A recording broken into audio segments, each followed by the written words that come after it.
Hey, how y'all doing? This is Mongo Slade, and today we're going to talk about Carmella and Sasha Banks. But first, hit the like button for me. Also, hit subscribe.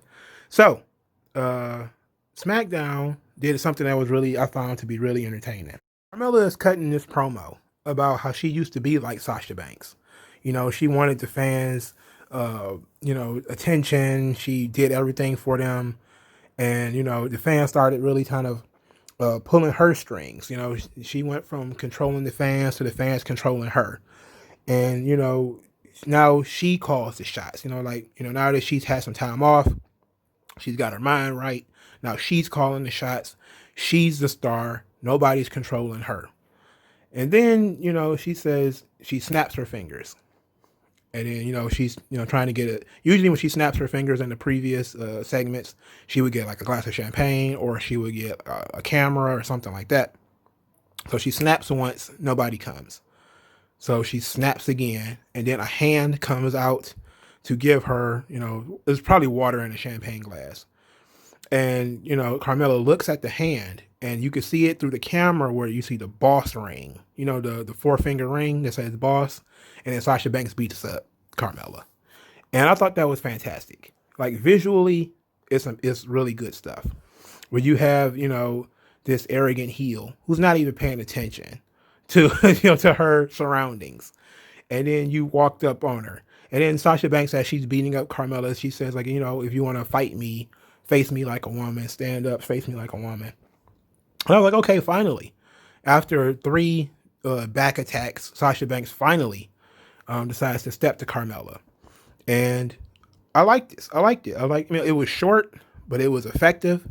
It was kind of cliche in so much as the heel almost always has this, I used to be like you, or I see myself in you sort of attitude towards the hero. That's a common trope in fiction. It's a lot, you probably see this in comic books and video games and movies where the villain tries to find common ground with the hero. You tries to find some type of common ground, like, oh yeah, that you were a lot like me. And then you see like they just, because it's a good device because it shows that people make, some people make bad decisions, some people make good decisions. It's all about decision making and not about being, evil down to your very root, but making good decisions, making bad decisions. But it's also very cliche, like sometimes people get too much power, they become corrupted. Sometimes, some people get too much power, they become, good guys. Think about Glinda the Good Witch or the Wicked Witch of the West from the Wizard of Oz, where, you have both have similar powers, except one is evil and one is not. But they always have this "I see myself in you" sort of attitude, and it doesn't always work. But I kind of felt it here because in this situation where you had Carmella, who was the women's champion, Mrs. Money in the Bank, all that sort of thing, and then she kind of fell into that tag team or that partnership with R-Truth, and she started doing comedy. And that really kind of became who and what she was kind of R-Truth's comedy partner. She got off track. She left, you know, she left her own desires behind and started, wanting to be friendly and fun for the fans and stuff like that. So I can see how it actually works here. But Sasha Banks was a little bit different. Like when she separated from Bayley, it was Bayley who pretty much kicked her to the court, kicked her to the curb, as opposed to the slow and somewhat silent dissolution of Carmella and R-Truth. It was a very public breakup between Bayley and Sasha Banks.